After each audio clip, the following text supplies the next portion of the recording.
insonda deydilar 3 xil do'sti bo'ladi.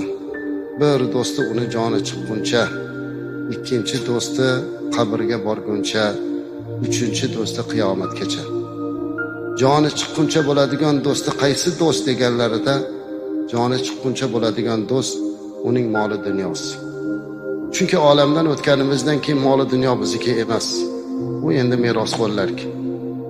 Qabrigacha boradigan do'st kim? Bu uning farzandlari, aqrabo, yaqinlari. Qabrgacha boradi, lekin uni yog'iga hech kimda had yo'q. Ming yaxshi ko'rsa ham, jonim fido otam, onam desa ham, oxirgi manzili mana shu qabr, amallar sondig'i.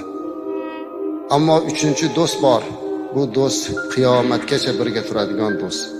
Bu uning qilgan solih amallaridir. Ana shu amal xolis bo'lishligi, Alloh